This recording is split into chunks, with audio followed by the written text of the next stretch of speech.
Howdy, folks. Happy Tuesday. We have some things to discuss. There was only one game on the schedule last night, and I told Kevin at the end of the show yesterday, he says we're going to dissect that game for an hour, and it's like, yeah, not really, but it's, when there's one game, and if it's not the Stanley Cup final, you'd really, it's a meaningless game between Montreal and Winnipeg. It's like, who really cares? Okay, I'll start off with the pre-show here because normally, like, I don't have a problem like remembering like doctor's appointments and things of that nature. They give you, they give you the little card, the reminder card. And I've not been one to like set alarms on my phone or scheduled it into my calendar.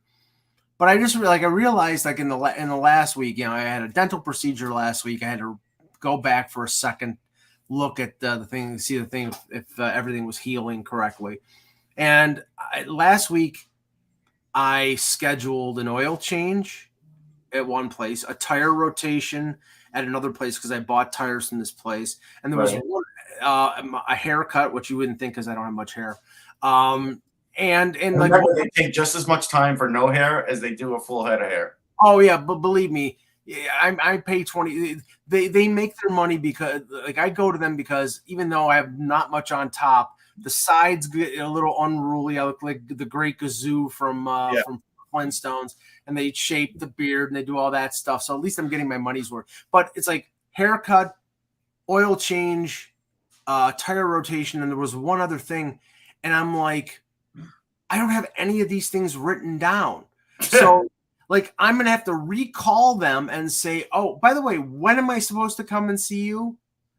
And it's like normally I would just remember it, and maybe a sign of old age. I can't remember any of these things. Like I use the scheduler a lot for most things now, just because that can happen. All right, so here's my my little pre-show. It's interesting because the Jacksonville Jaguars sent out a picture yesterday. I'll put it on your. Was it of Tim Tebow? It was not of Tim Tebow. That would be normal. I'm going to tweet it out right now. Oh, okay. So you can see it. And I'll tag you. But anyhow, it's a picture of it's National Pet Day, whenever that was, because again, we just make up days now just for as shits and giggles. It's like everything's a day for something, right? There's a day for anything. International Hot Dog Day. Phil Kessler. Yeah. One day was Siblings Day. Like, really? Back in the day, if there was a Siblings Day, we would just had a fight and see who wins. That would be the Siblings Day. But this one is odd because this one is... That's Willem Dafoe, isn't it? Well, don't ruin it, Mike. The Jaguars posted, we couldn't let National Pet Day pass without honoring the latest addition to the Lawrence family. Now, I do see Trevor Lawrence there with a dog. Now, unless Trevor Lawrence adopted Willem Dafoe too, I don't know why Willem Dafoe's there with the Jaguar sweater. It's like a big question now on Twitter. And I looked it up to see if he's a part owner. I can't find that. I just find this whole post extremely odd. Yeah, I mean, okay, first of all, they've got these two pictures. It looks like they're encased in the same case as the Mona Lisa at the Louvre. You know what I'm saying? It looks like you could throw a hand grenade at this thing and it wouldn't. It's a picture of him with a big dog and a puppy, and then I guess his girlfriend with the said puppy on the left, and then Willem Dafoe in a Jaguars shirt on the right. It looks like he's mic'd up, right? It looks like there's a mic on his lapel. Yes, it looks like that's like an earwig maybe that he took out. Yeah, so but this is like a mystery. Like, what is going on in this photo? Yeah, it's like, okay, it's Trevor Lawrence and the Green Goblin. Is Trevor Lawrence going to be the next Green Goblin? Is he passing the torch? If Trevor Lawrence has another bad year, is he finished in the NFL? But I thought he solidified in the Marvel universe. I don't know. I thought he was going to be the spokesmodel for "Gee, my hair smells terrific." Except it's no longer around anymore. But yeah, I know. You know what I mean? Like, this is one of those odd posts that we may never get an answer to, and I found fascinating when I saw it. Do you remember the shampoo that had beer in it? Oh, yes. Yes. The reason that they just was it like Pert or something? I don't know if it was Pert, but there was a shampoo that the main claim to fame was that it had beer in it. And the reason they discontinued it is because stupid people were drinking it thinking it was beer. You know, all of a sudden their insides were really clean. But I mean, that's what ends up happening in a lot of these things when you put human grade ingredients in it. Then you find out people are doing that. But if anybody in the chat room has any idea why Willem Dafoe would either be in this picture, is he friends with Trevor Lawrence? Is he an owner? Is he a big Jaguars fan? I mean, maybe he's friends with the owner, because remember, I think the owner's last name is Khan, I believe. Maybe he's friends with him. Maybe he's a producer of one of his movies or something like that. That's, I mean, we'll somebody in the chat will dig in there and see. Ace Ferguson is going to get banned here because he's making comments that I don't like. So bye. There's a comment. That's all it takes, Ace. Yeah, bye. See ya. You're in a timeout. Okay. Hello, Hockey World. Today is Tuesday, April 12th, 2022. The show just started, and Mike's drunk with power. I'm Russ Cohen. And I'm megalomaniac Michael Agello, and this is the Hockey Buzzcast here on HockeyBuzz.com. Now, okay, let's start with this, because we've seen tonight. I mean, there's 14 games on the NHL schedule. Just 14. Just 14. Yeah, dropping the bucket. And the I think the highlight, other than like some, former Stanley Cup final matchups like Tampa Bay, Dallas, and Boston, St. Louis, is the debut of Owen Power in Toronto. The first overall pick, who's playing in his first NHL. You think that's the best game on the tap? No. I think that just the Power playing in his first NHL game is. I'm not saying it's the best game. I'm just saying I think that's a signature event. I mean, coincidentally, they're playing the Leafs, but there's no, whatever. Well, that's beside the point. But yeah, but no. The reason I brought it up is not just because, and I'm writing about this, and I think it's something that I don't particularly like as a trend in hockey, as we've seen in basketball, but is the trend of load management. And the Leafs clinched the playoffs spot on Saturday with their win over Montreal. And now, not to call into question the fact that Jack Campbell, he's just coming back from the rib injury, or Jake Muzzin is just coming back from a concussion. But they said, yeah, they're a little nicked up and they're less than 100%. So we're going to start Shalgren tonight. We're going to play Timothy Liljegren instead. And I mean, okay, I think this is, teams have every right to do this, but I don't like the trend of, okay, we're going to give these guys a night off because we're getting ready for the playoffs. This is clearly, in my mind, load management, and I don't know if that's a trend that I exactly like. I mean, they have a sports science department, right? You've talked about that, right? So this is where they come in handy now. Yeah, but I mean, okay, and this is the point I was making. Campbell is, he dealt with a rib injury, and it's a situation now where they don't have an experienced backup in Peter Mrazek. He's out until deep into the playoffs, maybe the rest of the year. So they have to get Erik Shalgren, who does not have a lot of NHL experience, even though he's played pretty decently. I think they want to get him. They have 10 games left. I think they want to play him 5 games. I think they want to play him half the games to just in case Campbell gets hurt in the playoffs, that this guy has a little more under his belt. And I mean, that's fine, but I don't know if I would say, hiding it under the cloak of, well, Campbell's nicked up. No, if you want to play Shalgren. That's fine. You don't have to. I don't think you have to make up an excuse. I mean, he's your backup, and I mean, right now there is a benefit to have them continuing to play the way they're playing right now, because they finished in second place, and Unfortunately, if the season ended today, they would play the 2-time Stanley Cup champions, which I think, even though the Leafs might have home ice advantage, the Tampa Bay would clearly be in the favorite. You don't feel like home ice would do anything for the Leafs, and you might be right. Nothing. Not against a team like Tampa. Yeah. Really. As we bring onto the show live from the side of his house, Anthony Mangione. How is it out there, Ant? Beautiful today, actually. Yeah, it's a nice day. It's a nice day. I just got done dropping off my little one, so. Mike, why are you still in long sleeves? It's like 68 degrees by us. Short sleeves, dude. I'm not by you, Russ. Oh, so what's the weather like by you, Mike? It's sunny, but it's about 50, 52. So 65 here, so, you know. But it's going up into the 70s, supposedly. We'll see. So we were just talking about like Owen Power's debut with the Sabres tonight against the Leafs, and Bobby Brink signs a ELC with the Flyers. Now, is he making his debut tonight? He is. He'll be playing, I believe, on a line with. I got to check the lines here, but I believe he's on second line plus first power play unit. First power play, yeah. So he's getting thrown right into the deep end of the pool. Nah, but he deserves that. He's had such a good year.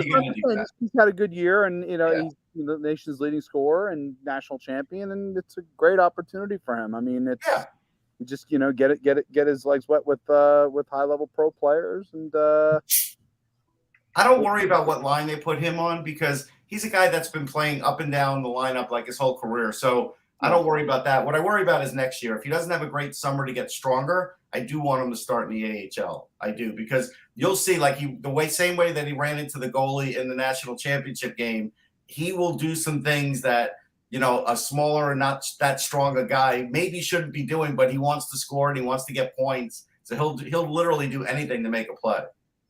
Yeah, but again, it's also something that Philadelphia, if he's able to develop, desperately needs. Oh yeah, because that's I feel like one of the biggest, most underrated issues with the Flyers this season is having guys who are willing to go to the danger areas. Right, and he does that.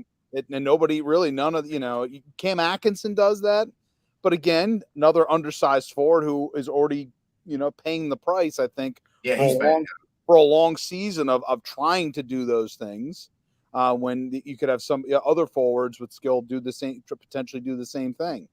So, that goes a long way in this, I think, in this circumstance for sure. Now I'm just looking through. Sorry, Mike. I was just going to say, I will say James Van Riemsdyk has remained remarkably healthy. Anyhow, back to you, Mike. Remarkably. In regards to the college players there's some doubts still out there. I just saw a report that Brock Faber, the LA Kings, tried to sign him, and he's decided to go back to Minnesota. They offered. I can see that. Faber has amazing talent. He does. But Faber is another one that if he wants to play the way he played in for the NTDP in the pros, he does need to get stronger. So him going back one more year makes complete sense to me. And according to Elliot Friedman, the Leafs are talking to Matthew Nyes today. There's no real. Is the president of Canadian Tire there or no? He is not. No. They should have done that, Mike. I'm telling you. He's too busy with his air pump. Somewhere in the suburban GTA area. And remember with Stamkos, the Canadian Tire guy was there too, saying, "Hey, we could get you." That's what I'm getting at. Okay. Yes, he was there to offer him he was there to offer him. These are the sweet extra loonies. Yes. This is Russ just like sticking the knife in and turning and turning. He's good at that. He's very good. He's excellent at that. But appreciate the support. Jeez. Let's talk about let's talk about Jolie Rodriguez. Oh no, I'm sorry, no, let's not. No, let's not talk. This isn't Buckology. This is hockey. Buckology's coming, man. Yes, I know. It's coming. It's not going to be hard to write. I'm keeping my mouth shut. I'm not saying you don't have to. I'm not saying I'm not commenting on the Mets. That's for you to do. That's for you and Adam and others. Matt Kalman, Wayne Fish. We have a whole network of hockey writers. The network. We should just call it the network. The network. I like that. Set up a distribution list. I should do that. I should set up Buckology to the network. We're going to distribute to the network. Right. Put me on the list just so I can watch and see the pain. I just like live vicariously through. Well, Mike lived through Buckology once, so he knows. Yes. So let's talk. Okay, let's talk about like the teams that have been eliminated. And we'll start with the worst in each conference and work our way up. The Montreal Canadiens, who currently are 20, 42, and 11. That is the second worst record in the league. Arizona is worst. But Montreal, I mean, Russ, they're even like after the fact, players that they've brought back or brought in are dropping like flies. Justin Barron, I think, played 1 or 2 games. He's out for the year. Now, Jake Allen hurt his groin after coming back from an injury. He's out for the year. Now, so their goaltending right now is probably Caden Primo and Samuel Montembeau. Well, Price was on the trip. I don't know where he is now. Well, that was the thing. That was the first thing I was going to bring up because Carey Price has been practicing. Right. And there's a question of whether he's going to get back in the lineup or not and what that exactly means. There is an interpretation out there that I was talking to a couple of Montreal reporters, and they didn't say anything of, great insight just because I don't think they really know what's going on. But the interpretation is if he comes back and he plays this year, then that goes in the category of more than likely he's going to get traded because he wants to prove to other teams out there that he's healthy. And if he doesn't come back, that might mean he's either going to retire or be on LTIR or whatever that means, but that he tried and he couldn't come back. I mean, starting with with goaltending, and ask both of you. I mean, really, it's in flux based on what Carey Price decides and what he's capable of. All right, I'll go first. The only thing I would say is if we were a higher budget show, we would have the Sandler drop of The Price is Wrong, Bob, right now would be great. But we don't. So I'll trudge along. We'll just drop in mental images courtesy of Russell's suggestions. No, but I think Price will come back. I don't know if that guarantees he's going to get traded, but I think it guarantees at least for the Canadiens to know where he's at in case he wants to be traded or in case he's coming back. Either way, I think they only have to worry about the backup next year. And what is Allen's contract up? Is that 1 more year? He's got 1 more. So they're okay because really Primo does not have to be rushed here, and he's probably not ready anyhow. He's still minutely close, but he's just not there yet. And so that's fine. I think goaltending wise, they're okay. Even though they are the second worst, I feel better about them than I did 2 months ago.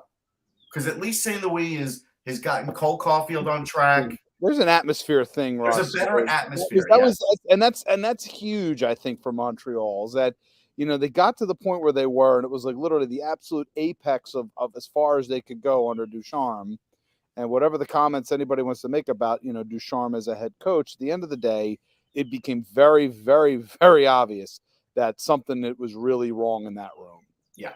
Really wrong. And if San Luis is able to get the guys to buy into what he's selling, and again, also being willing to cultivate the young talent, especially a guy like Again, I look at San Luis, obviously I think Caulfield is the guy who's going to be hugely beneficial from that as well. Yeah, they showed. I don't know if you saw the video, and I think I brought it up on another show. Them working together? Yes, them working together and Caulfield pulling off that move in the game and getting the goal. He's got 17 goals since they hired him. So that's not a mistake. We talked about that. We didn't know what St. Louis was going to be as a coach. I certainly thought maybe he was just going to pass through, but we knew he would do something for Caulfield. I think we all agreed on that, and he's done more than that.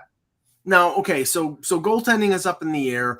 I mean, if they do trade Price, I would think probably they're going to have to retain significant salary because of the term and the amount of $10.5 million. But since they're really going through a rebuild, that shouldn't be really much of a consideration. They probably get a decent return if they do trade him.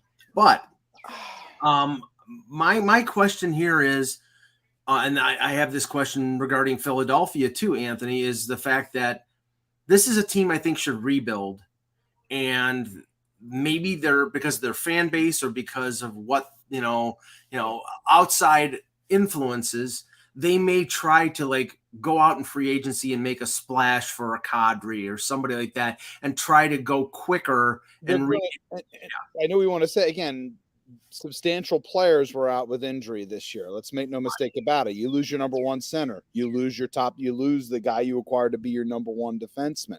Now, again, there's questions up in the air on both of them, but at the end of the day, I can see the other side of it as well, where they're looking at it. I mean, they're not close to what I would say, if we're talking contention, they're another team, much like Montreal. Atmosphere and attitude in the room is really where things need to be sorted out. Right. I mean, anything. And with Montreal, Russ, Josh Anderson's been hurt for a little while. Hoffman is in and out. Jonathan Drouin had season-ending surgery. Dvorak has been in and out. Edmondson, Savard. I mean, a lot of players. There's some issues. Look, I mean, the way they intended on using Dvorak with what they paid him wasn't smart. It wasn't smart with Hoffman. Like, these are some things they're going to be saddled with for a little while that Gordon won't be able to get out of. And so they're going to have to do other things, build around them, hope that, that some of their other younger players come through. That's what I think they're going to be at. So it's not like they're competing next year. Really, this next year is the year that Gordon tries to clear a lot of the cap mistakes off. That's what. And that was what I was going to, because I mean, obviously we've heard the Jeff Petrie talk. Right. Price is number one on the list. Jeff Petrie with 3 years left at 6.25 is probably the second guy on the list. They already traded Lehkonen. Right now, there's, I think they'll probably keep Armia, but maybe they'll try to trade Hoffman. That's what I'm saying. But the guys that they're trying to move out, this is not a team that I think bounces back right into contention for an Eastern Conference playoff spot right away. I think that Gordon is brought in there and Kent Hughes have been brought in there to sort of manage the tear down and then the rebuild. And that's what Gordon did with the Rangers. Like, some of these guys they'll be able to move with retention, some they won't. Like, that's just a fact, and they'll have to just live with that. Like, Dvorak is a good player. Just identify that he's a third-line center. You're paying him too much and move on, and you'll keep him. Hoffman, maybe you can move to someone if you retain because they're looking for that extra scoring that he just didn't fulfill there. That's fine, Maybe they could sell him like they used to sell Thomas Plekanec to the Leafs all the time. Whatever the case may be. Stab. Now, switching to the other team in the West, the Arizona Coyotes, I'll put aside my opinion that they're an embarrassment to the league. You just didn't. You just stated didn't. You could just say putting my thing aside and just, you all know what it is. And then can we talk about one thing though? I did get a text the other day about the what's going on there with their Tempe, Arizona potential deal, right? And I thought it was embarrassing that the Coyotes put out there and the newspaper, like it was reported in the paper that their request for a proposal was out there. Like, that's great, guys, but it's not approved. All you're telling us is that you have put it out there. Transparency, Russell. That's yeah. Well, guess what? Are they going to be really transparent the day it gets turned down a few days before the end of this month? No, they'll just have the response. They'll have a response that's spun their way, and that's what they'll do. Yeah. Right? No, they're going to pivot, and I'm sure that they'll have another development somewhere that they're like, okay, well, Tempe didn't work, so now we're going to go to Tucson or something. You know what I'm saying? They'll pivot towards something. The problem is none of this is going to friggin' work.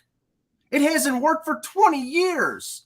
How many? Gary Bettman has an absolute blind spot when it comes to Arizona, and I get it. It's a top 10 television market. Not a blind spot. So is Houston. It's just weird. It's just like it seems like Bettman. Do we have in Houston at the end of the day? Do we have investors in Houston? Yes, the owner. What I was told, Ant, like 2 weeks ago, was that the owner of the Rockets was down in Arizona with his private jet. Who knows what they were doing? Who knows what happened? Maybe he was just there for shopping. But I have to believe there's something going on there. I don't know. If it is, then he's looking to get it. He's probably looking to get it for a song. Absolutely. It's so inexpensive in this circumstance that this is another reason why the league isn't considering. Because I think they would have moved on it potentially at this point. Well, that might be part of it. If all of us, if he's saying, well, yeah, I'll move. They have to show support until they actually can look at Houston as actually being an option. Right. This is honestly just kabuki theater at this point. They have to maintain their franchise purchase level. That's probably more important than anything. It's like, okay, it was $500 million for Vegas. It was $650 million for Seattle. Then all of a sudden you can't say, well, we're going to allow Arizona to move to Houston for $200 million. You can, Mike. It's in a cheaper neighborhood. They won't do it because that undercuts the value. Well, I think they're going to meet somewhere in the middle on this. It's going to be tough in this circumstance. It is going to be tough. And that's where they're at, and that's the reason why they are bending over and turning themselves into yoga pretzels, trying to give the appearance until finally somebody comes riding in on their white horse with the magic. That's the thing, we got used to that 20, 30 years ago as sports fans, that there just was always a billionaire that could buy a team, and that was it. But now you need like 2 or 3 billionaires for each team, and not everybody's willing to lose money anymore. And there's other investment options. Right. At the end of the day, there are, we're so keyed in on pro sports for understanding because that's, livelihoods in this circumstance. Yeah. But there are a lot. Kids today, there's a lot of kids out there that pro sports are the furthest things from their minds. They're more interested in esports and things of that sort, which is the reason why someone like, Ted Leonsis was one of the first guys to heavily invest in esports. And that's where the future is for a lot of these guys because the overhead is a lot cheaper in this Pro Bowlers Tour. Yeah. Mm-hmm. Yeah, no, but actually, I saw the Pro Bowlers Tour the other day, Mike. I have to tell you, there was some guy on there who was getting close to retirement. I had never heard of this guy, but it was on like prime time on ESPN. And there was at least like 100 people in the bowling alley. And I'm thinking this game gets this bowling tournament gets shown. And yet they moved away the college hockey national championship. Yeah. Like it was mind boggling. Maybe bowling gets better ratings. It might. We're watching overtime of Michigan Denver on Thursday at 5 I think it was at 7:00.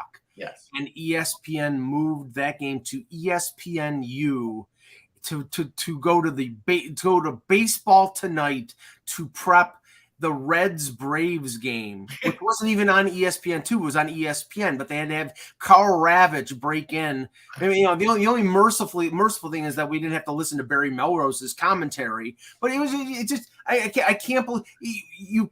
Okay, if you start the game on ESPNU, that would be even better than have it on ESPN and then cut away from it after. People were like, what happened to the game? Like they were not happy. Oh my God! It's the Heidi game of college hockey.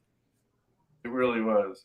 But anyway, so getting back to the Coyotes. You know who that Mike was? It was Pete Weber. Okay, I didn't realize he had gotten that old. All right. Anyhow, I didn't recognize him. Yes, not our Pete Weber. Not who do you think you are? I am guy, right? The other one who copied the Triple H move. Yes, because the X for a strike after the pelvic thrust. I guess that was. And I could I watched that scene and I could literally smell the tobacco. I could smell the tobacco when I watched that. But every time I see that scene, I guess that was appointment television. Okay. Yes, it was. But okay, but this is the thing. Remember that Gary Thorne called that moment, man. Yeah. Oh no, I don't mean that. I'm talking about Pete Weber. Oh, what's that? I know what you're talking about. Yeah. If the arena situation and the state of the franchise wasn't enough, you just look at the roster of this team. And okay, Clayton Keller had a major leg injury, and he's probably going to be out until early next season. Yeah, he probably doesn't make the start of the year. He says he's going to. I bet you he's in camp, but they won't let him play. It'll be like that. Right. Everybody assumes that Jacob Chychrun is going to be traded. Yeah. So right now, if that happens, the only player on this roster that has a contract longer than 2 years is Nick Schmaltz. I mean, an 8-point game, Mike. I'm not talking about that. I'm talking about the fact that this is a team. This is a team with a revolving door of rent to players, Anthony. And it's like, they'll draft. Maybe they get Shane Wright. Maybe they get somebody at the top of the draft. Hopefully they have a good enough sense to not force this guy into the NHL at age 18 and let him develop properly. But really, other than like Barrett Hayton and, Lawson Krause and a few younger players. They have some guys, Mike. They have Dylan Gunther. I like Baranacci. Right, but saying like that are on the roster right now. Gunther may play next year. I'm just saying young guys on the roster right now. Go down the roster. Phil Kessel, UFA. Louis Erickson, UFA. Andrew Ladd, he has one more year, or you wish he was a UFA. Jay Beagle, UFA. Nick Ritchie, one more year. Krause is 24. Christian Fisher is 24. Barrett Hayton has been a disappointment. He's only 21. Jack McBain they just signed. I mean, you go down the line. They have Washington Generals had more returning players than the Coyotes. Washington, I like Barrett Hayton. The Washington Generals who played the Globetrotters all the time. Yeah. I'll say it before and I'll say it again with Barrett Hayton, and I liked him as a player, but man, was that a reach. Oh yeah. Well, they did play him way too soon. We all were talking about that. Listen, at the end of the day, it's not just the draft; it's also the development or lack of development. In many ways, had some tools. For me, he's like a macro. He's like a even higher version, higher drafted version of Scott Lawton. Which means, yes, if you recast him in a certain role, I think he can be a good NHLer. It's just if your anticipation is that he was going to be anything higher than what he is. They threw him in right away, top line center. That was bad. Well, not top line center. They put him second. I think he was top line center after a little while. If it's the Coyotes, there's a pretty good chance of it. Yeah. At some point, he did top line minutes. Now, Russ, not previewing the games, but just looking down the line here, a big first place matchup in the Metro Division between the Hurricanes and the Rangers. And apparently I see a quote here from Anthony DeAngelo on Ranger fans. He says, I don't know about myself what they're going to do. I think I liked a good majority of the Ranger fans. Obviously, a little portion there they probably didn't, but that's fine. If they have anything for me, I couldn't care less. Now, who said that? Sorry. Anthony DeAngelo. DeAngelo. Okay. I mean, look. Here's where we're at. The Ranger fans liked DeAngelo. They did. DeAngelo made his own bed when he decided to go against his own teammates and especially the Russians and cause all those problems. He caused that himself. The fan base liked him. He was producing, and there was even a certain amount of the fan base that didn't mind his show, which I thought was awful. But I also said, Anthony said, was going to eventually be bad, because it was going to get him into some trouble. And, of course, that show is long gone, right? It's long gone. So he's learned from that. But the fact that he's even commenting shows that he's only learned a little bit. He shouldn't even be commenting about the Ranger fans. Why even go there? It doesn't matter at this point. Honestly. Just say you've turned the page. That's it. He's a troll, is what he is. But that's what he's doing, Ant. He's okay. So what? I know. So he's going to get the response he wants now. That's the thing. Good. Congratulations. Good. It adds a little spice and if anything, it adds spice to the game. That's fine. You don't have to do much. This is like for Ranger fans, Flyer fans, whatever. You don't have to do much to spice it up with the crowd. All you have to do is say a couple of the right words, and you've got a target. Congratulations. That's like spicing up the match between Jimmy Snuka and Rowdy Piper after broken the coconut over his head. You don't need to gin it up. It's there. Yeah, you realize the coconut was cut, right? It was cut, of course. Please, he would have concussed him if he didn't do it. He would have been dead for concussion. He'd have been dead. There's a video on my YouTube for Russ Cohen. Ainsley Scott when we were in Florida, we had a coconut tree in our backyard. We rented a Airbnb. This place was a mansion. Anthony eventually got out there too, but he wasn't there for this day. So on this day, we were a little bored, and we saw the coconut tree, and it was over like this marshy ravine kind of thing where boats would go. And so we got out there, and one of them was this 2015 for the draft. Yes. Yeah. Okay, I saw that place. Yeah. Yeah. So one of them shook loose, and I want to say for the next 25 to 35 minutes, Ainsley tried to do everything he could to get this coconut open. I entitled it Ainsley versus the coconut. And eventually Ainsley won, but I want to say it was like a good 45 minutes or an hour until he was able to cut into it. It tastes great, but just to show you how hard it is to get into our buddy Ainsley, who just is a death defier in all aspects. Okay, so some news. Drew Doughty underwent successful wrist surgery. He's out the rest of the regular season and the playoffs. And talking about the playoff race, which there is no race in the East because the 8 teams are determined. But really, unless you want to count just positioning, that's what I'm saying. The 8 teams, but not who's going to play who. Right. But right now, there is still a race in the West, and it's really third place in the Pacific and the 2 wild cards. And right now, I mean, Nashville is 7 points behind St. Louis. So the top 3 in the Central are going to be Colorado, Minnesota, and St. Louis. We don't know who's going to finish second, who's going to finish third. But in the Pacific, Calgary looks to be pretty much a lock in first. Edmonton's at 90 points. They're still within range of losing, but my God, Mike! More than likely, will you let me finish a friggin' sentence? But more than likely, they're in. Okay. Okay. They're the anti-Isles. No, but they're alive. I said yesterday. No, you put that down to create another one for them. You have to create a new one. It's alive. Still in. It should say "still in" or something. But right now you've got LA at 86, Nashville with the first wild card at 87. Dallas at 86, Vegas at 84, and Winnipeg at 81. And I think Winnipeg, that's a dream. Vancouver at 80. They've got 9 games left. I don't think that's realistic. Tonight's game is massive. They're playing Vegas, yes. And if they were to win that game, maybe it changes things, but they probably won't.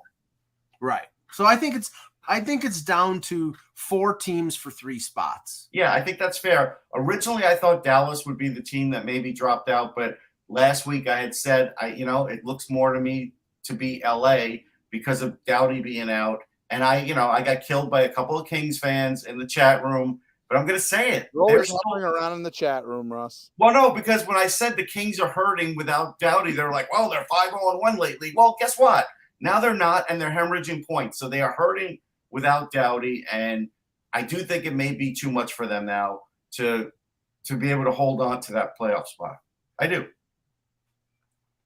Really, the thing is, it's not just the Pacific were a better division. Sorry, Mike, I didn't mean to do that. If the Pacific were a better division, it wouldn't be much of a race. But we knew the Pacific was going to be bad. Like, we all knew that. Right. Right. It's not just Doughty that's out, and Mikey Anderson's out, and Dustin Brown's out. So, the advantage that Dallas has got 2 games in hand. So, if they win both of those, and I'm not saying that they're going to, because that's a stupid argument, but if they take advantage of those games in hand, then they're 4 points ahead of LA. Vegas, right now, Russ with 9 games, or with Anthony with 9 games left, I think they have to go 8-1 or 7-2 at the worst. Yeah. And the news is Mark Stone is coming. I don't know how they're doing this cap wise, but Mark Stone is coming back. I know. I heard that when I was just on Sirius, and I kept my mouth shut because in my mind, everything was turning as to how this possibly could happen. Now, if Mark Stone, I just want to say this, and it's a shame Eck is not here to hear this. If Mark Stone actually comes back and plays in the regular season, everything that Eck talked about with this whole Mark Stone thing for the last month and a half was bupkis. Yep. Now, I don't know how they're doing it because Pacioretty is back. Eichel is back. What does Cap Friendly say? Let's see here. I'll look it up, but because they haven't activated him yet. But I'm just going to see what is in terms of cap space available. Don't scratch that enough. I figured it out. Dadonoff's going to come down with an ankle injury. With some kind of an ankle injury, and they'll give him some kind of extra payment. They're going to terminate his contract. Okay, according to this, because the LTIR space, they have $5 million in cap space, but Stone is $9.5 million. Yeah, so, but Dadonoff, if he comes off, that's $5 million off. So I think Dadonoff is going to come down with an injury, and they're going to the Golden Knights are going to give Dadonoff. How else do you come up with another way to do this? Yeah, right. So an essential player where if you're going to swap one guy in or one guy out. But what I was going to say to finish it is, and I think that in jest, but I no, but this is you're right. This is what other way they're going to do this where they're not taking an essential player out where they can actually fit him in. Yes, and probably what's going to happen. They tried to trade him. They've already tried to trade him. Mike, what if Dadonoff leaves the team? Are they off the hook for the cap? You mean if he says I'm going to the KHL? Now, let's say he just says I'm done, I'm walking away. Yeah, they terminate his contract and it comes up. No way on his contract he would. But the KHL's in the Gagarin playoffs now, so he's really got nowhere to go. At this point, they would have to. I don't know how they would manage it. Yeah, it's gotta be an LTIR ploy. It's gonna be an LTIR thing where it's a phantom again. He's gonna get hurt in the next day. Who knows what the dynamic is between him and the and the Golden Knights right now after they tried to trade him and he was able to kibosh it. Russ, they caught him counting cards at the Riviera, like in casino, and they sent him down to the basement and they broke his wrist so he could be going out. Terry in the chat had a good one. He said Dadonov to Robida Island. Yeah, I'm gonna basically put a notification alert for Dadonov's name on my Twitter. So when it happens at like 3 a.m. one night, you know who to contact then, right? Okay. In other news, Evgeny Malkin gets a 4-game suspension for cross-checking Mark Borowiecki. And this is the thing. Everybody's like, well, he's got to get more than 2 games because what he did was worse than Austin Matthews. But on top of that, he's been suspended already within that 18-month window, that recidivist window. Yep. So I think 4, he got off light because really he cross-checked Borowiecki across the mouth. Yeah, I didn't see it. I wish I'd have seen it, but they slow-moed it, and for a second I thought I saw teeth flying out, but I don't know. I mean, Borowiecki is not exactly a clean player. No, but that doesn't. It doesn't change anything. It doesn't. Yeah, we don't know if he was antagonizing him though. But listen, here's the thing about Malkin. He had this coming anyhow. He hasn't had a large enough suspension for the things he's been getting away with for almost his entire career. So the fact that he's gotten 4 here, fine. That at least is something. If Penguins fans are going to complain about this, they're going to get the Crosby reverse wrath on Twitter. So, I would suggest they don't complain about this and they just walk away. Now, in news that Russ will be very pleased to hear about, Anaheim Ducks GM Pat Verbeek announced that the Ducks will pick up the option for head coach Dallas Eakins for next season. I don't think they have a choice, but will I be happy about that? No, because they've gone into the tank the second half. However, I do see some good things on this team, and there is no reason, and I'm not trying to put any extra pressure on Dallas Eakins. God forbid I would try and do that. But there is no reason this team can't make the playoffs. Man, you're going to hear from him if he does. There's no reason this team can't make the playoffs next year. None. He's going to take away your bagels. They need another defenseman, and they probably need another veteran scorer of some sort. Well, okay. There is talk. Yeah.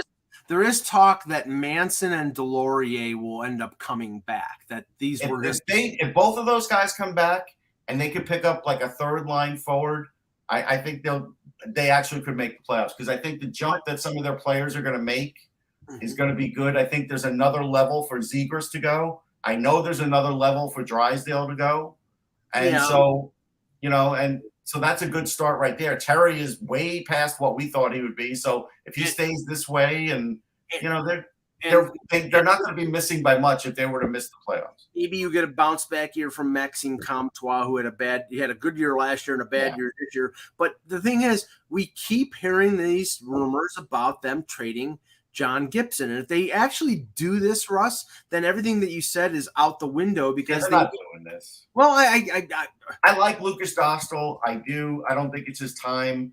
So I don't think they're going to do it either. I mean, the only thing I'm saying is like where there's smoke, there's fire, because I mean, they just keep mentioning it. It's eventually, maybe eventually it comes true. I don't know. I don't get it. I mean, or someone has it out there enough to make it think that it is because they're hoping he's coming, that he will shake free if they say it enough, and whoever it is that wants to acquire him. That happen.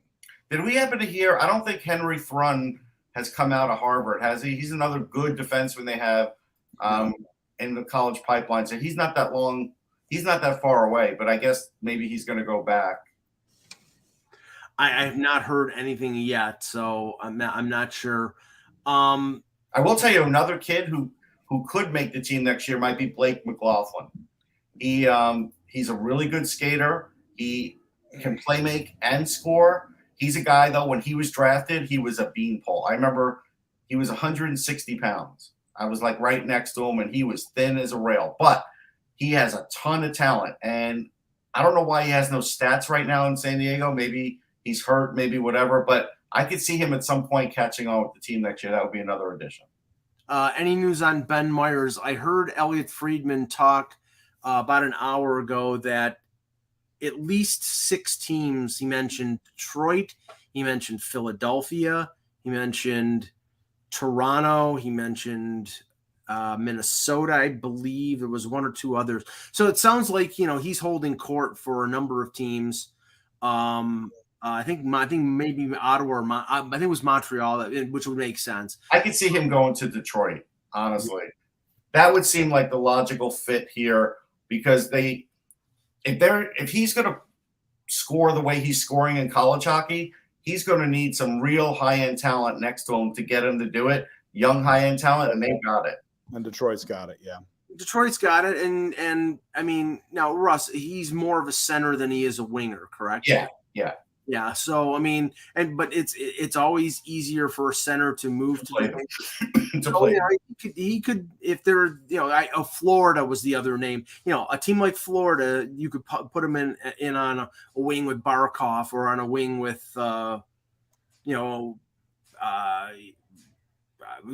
Giroux if they're playing Giroux at center, and he could succeed. Just like if it's Toronto, you could put him on the wing with Tavares, and it might work. So. Yeah, I mean, he's in a nice position. He's in a position where he's going to choose. He's getting one shot here. He is, because he's had a phenomenal year. He's going to come out hot. He's got one shot to make the right decision. So they're going to be very careful as to where he goes. Yeah. So I'll just go over the schedule tonight. So besides, we'll take questions. Yeah, we'll take some questions in the chat. Feel free to put them in there. But we have 2 Stanley Cup final reunions here, Blues versus Bruins. It's starting to look bad for the Bruins here, Russ, in the sense that Pasternak is out with a core injury. Lindholm is out. I heard Lindholm isn't serious, though.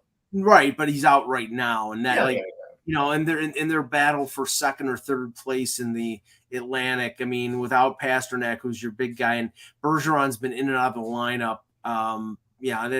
He's been back recently, but I didn't see him against Washington on Sunday when they had the goalie pulled. They had Charlie Coyle out there as the center and not Bergeron, which led me to believe that Bergeron was either hurt in the game or didn't play in the game. Well, next time I see Pasternak, I'm going to give him a piece of my mind about Dunkin' Donuts. I was waiting for the Dunkin' leaving out lemon for people who buy iced tea.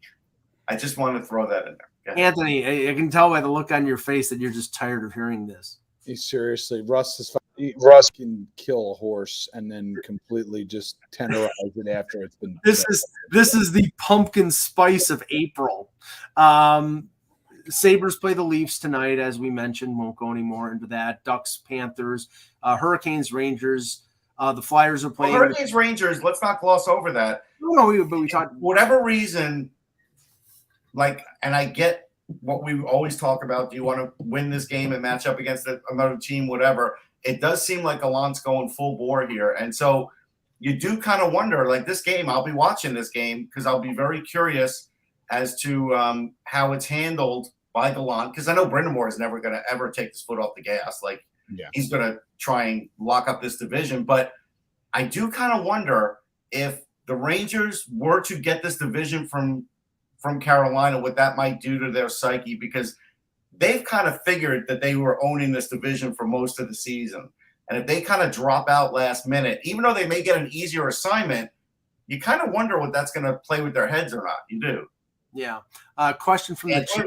Yeah, what do you think? I mean, I think so. Yeah, I think there's certainly something to be said for it, but I do often feel like Rod Brind'Amour has instilled a lot of there's a self-confidence that the Carolina Hurricanes possess, and it's very much sort of indicative of him. So I have no doubt the Hurricanes will be definitely ready for this game. And again, in some ways, the conversation we had earlier about with Tony DeAngelo may add a little something in terms of engagement for the game from the Hurricanes' perspective as well. Yeah. Question from the chat from Art Garfunkel. Ross has has your cat ever bitten you while recording on the air? It happened to me while recording Sunday night. No, I have to say she has never done that. She's deaf, so she will meow loudly, but no, she has never done that. Anna I really did enjoy 50 Ways to Leave Your Lover, Paul, so thank you. Anna should be the next spokes cat for Meow Mix. And I am a relative of Paul Simon. I found this out like a year ago, but not this one. This one I don't know from Adam. Anyhow. Tell him thumbs up on Edie Brickell. Flyers play the Capitals. Pittsburgh can clinch a playoff spot if they beat the Islanders. Senators, Red Wings, zippity doodah. Okay, the Oilers have a tough match. If the Islanders lose tonight, are they eliminated? Are they getting to that point? They're not eliminated yet, but they're getting close. Okay. When we do that, we're going to pop champagne. I was going to say, are we having a special episode? I'm getting a cheap bottle of cold duck just so I can pop. Cold duck? Do they still make that? I don't know, but that was the fun to top, but Hey, I'm not gonna buy Dom Perignon for the buzz. You can get some leftover Manischewitz maybe from the last holiday. That's what it is, Russ. Hold on, let me go find him some Chambord. Play a little bit. Actually, what was it on Sanford and Son? It was Sham Pipple. Sham Pipple. Sham Pipple. Yeah, he used to talk about Sham Pipple. Okay, I'm just Ripple and champagne, Mike. That was the combination. Sham Pipple. Is cold duck still made? It is. It still exists. Wow! So I can get a bottle somewhere. So the Oilers play the Minnesota. Yes, the Oilers play the Minnesota Wild, and that's Leon Draisaitl came out and said, "If I were another team, I wouldn't want to play us." Well, give me a break, Leon. If your team could play, unfortunately, Leon. Teams are going to want to play you because of your situation in goal. Like, that's a reality. Right. Sharks play the Predators. Predators are in that mix for the wild card spot. The Kings need a must win against the Blackhawks in Chicago. The Flames playing the Kraken, and let's see. Oh boy, three other games. Lightning Stars rematch of the 2020 Bubble Cup. Golden Knights with a must win against the Canucks. And Devils Coyotes playing out the string. Let's see here. Any more questions in the chat? I do want to say, like 2 months ago, we heard that maybe it was 3 months ago, Rick Bowness's job may be in trouble. And then what did he do? Did he break his stick over the glass at the end of a game? Remember, he went crazy at the end of one of those games. I don't think it was over the glass. I think it was over the bench. It was over the bench. Yeah, top of the bench. Over the bench. Yeah. So he did that over the bench. I kind of wonder, what the record has been since he did that. I think it's actually been pretty good. I don't know. I mean, I have to find out when exactly he did that. But because the level of frustration at that point was high with the Dallas Stars. Right. It was. Is there any interest in Hobie Baker, Winter, Dryden, McKay, considering so many teams need a goalie in their system, right? Yes, there will definitely be interest. I've seen him play a little bit. I'm not going to say I'm an expert on him or any goalie. Goalies are voodoo anyhow. But no, I believe a team will take him. Will he do anything? We'll wait and see on that one. Yeah. Any update on Gritty becoming Florida's best guy? He's only got a couple weeks left, so at this point, once he's done punching out on April 20, they're done on April 29th. They could probably they could probably loan him. I'd like to punch him out, but that goes without saying. Okay, we'll end it there. Well, he's taller than you, Mike. I mean, don't forget what you're wishing for there. I'll just kick him in the nuts. For Anthony Mangione, for Russ Cohen, I'm Michael Agello. Thanks for watching, and remember, without the buzz, it's just